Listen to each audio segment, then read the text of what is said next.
تا حالا شده یکی باهات حرف بزنه تو هم سرتو تکون بدی ولی ذهنت 3 تا کوچه اون طرفتر باشه؟ نه، مغزت خراب نشده. احتمالاً چند تا عادت روزانه دارن تمرکز تو خیلی شیک و خیلی آروم ازت میدزدن.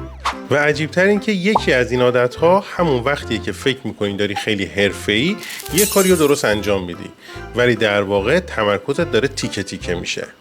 عادت اول، روزت رو با گوشی شروع میکنی. هنوز کامل بیدار نشدی ولی انگشتت رفته سراغ پیام، خبر و هر چیزی به جز خودت. مغزت از همون اول روز یاد میگیره دنبال چیز بعدی بگرده. بعد که میخوای روی یه کار بمونی خیلی زود حوصله‌اش سر میره.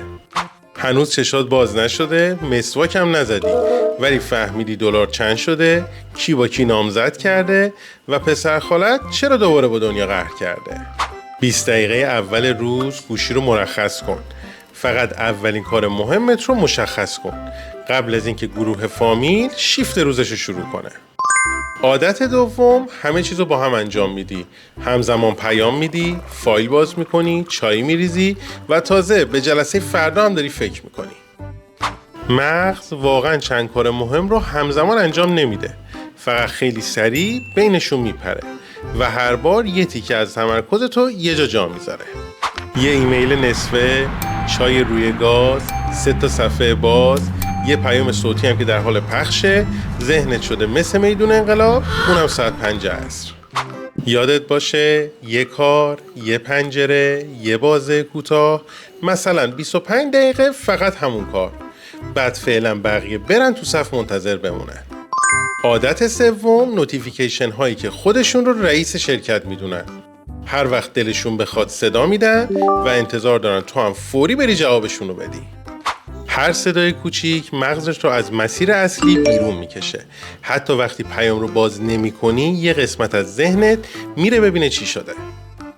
بعضی وقتها پیام مهمی نیستا، فقط یه عکس گله با نوشته صبحتون بخیر، ولی مغزت باهاش مثل یه آژیر قرمز برخورد میکنه.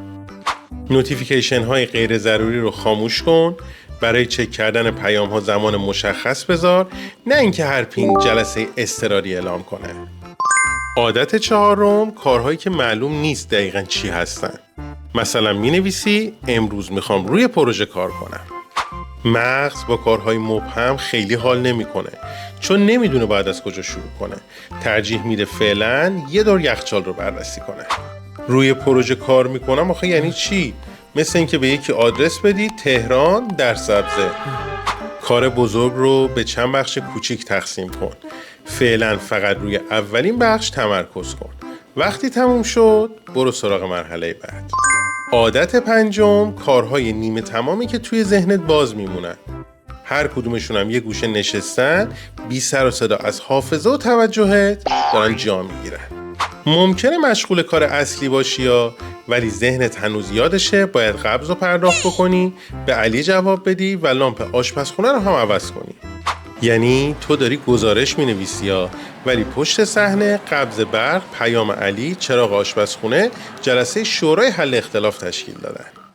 همه کارهای باز رو روی کاغذ یا توی یک چک لیست بنویس، یا انجامشون بده یا زمان براشون مشخص کن که بعداً انجام بدی. نذار توی ذهنت مستاجر دائمی بشن. عادت ششم، استراحتی که اصلا استراحت نیست. 5 دقیقه کار میکنی، بعد برای استراحت دوباره میری سراغ گوشی. آخه اسکرول کردن که مغزت رو خالی نمیکنه. برعکس یه کامیون خبر، تصویر و حاشیه جدیدو میریزه وسط ذهنت. گفتی میخوای 5 دقیقه استراحت کنی، بعد 40 دقیقه برگشتی در حالی که متخصص زندگی خصوصی 3 نفر و قیمت دقیق هواپس شدی. استراحت واقعی یعنی چند دقیقه اطلاعات تازه نگیری. بلند شو، آب بخور، یکم کش و قوس بیا یا فقط از صفحه فاصله بگیر. عادت هفتم، از مغزت انتظار بیشترین بازدهی رو داری. انگار قرارداد بسته تا هر شرایطی بود تمرکز کامل رو تحویلت بده. کم خوابی، گرسنگی، کم آبی یا ساعتها بی حرکت نشستن میتونن هوشیاری و تمرکزت رو پایین بیارن. مغز جدا از بدن کار نمیکنه. آب بخور، وعده های غذایی تو فراموش نکن، گاهی هم چند قدم راه برو. آخه عزیز دلم، مغز با یه فنجون چای و نصف بیسکویت که نمیتونه شیفت 12 ساعت بده. عادت 8، همیشه در دسترس بودن. هر کس هر لحظه کاری داره مستقیم وارد برنامه تو میشه. یه نفر سوال داره، یکی کمک میخواد، یه نفرم فقط اومده بگه یه دقیقه کارت دارم. تمرکزت شده صف نونوایی. برای کارهای مهم یک بازه بدون مزاحمت بساز. 30 دقیقه پیام‌هات رو ببند و بقیه بگو بعدش که کارت تموم شد جوابشونو میدی. یهو از فردا نرو هر 8 عادت رو با هم عوض کن، چون اگه همشون یهو بخوان با هم عوض بشن معمولا تا پس فردا ظهر بیشتر دووم نمیارن. اول برو بزرگترین دوز تمرکزت رو پیدا کن. 3 روز همون یکی رو تغییر بده. بعد برو ببین چقدر راحت تر میتونی روی کارات تمرکز کنی. اگه تمرکزت برگشت یعنی مغزت قفل نکرده بوده، فقط زیادی در پنجره‌اش رو باز گذاشته بودی. کانال رو سابسکرایب کن و توی کامنت ها برامون بنویس کدوم از این عادت‌ها داشتن بیشتر تمرکزت رو می‌دزدیدن. اگه شب که میخوابی ولی صبح با باتری 5% بیدار میشی، از مغزت انتظار تمرکز 100% نداشته باش. برو ویدیوی خوابیدم ولی له بیدار شدم رو ببین، شاید ماجرا از شب قبل شروع شده باشه.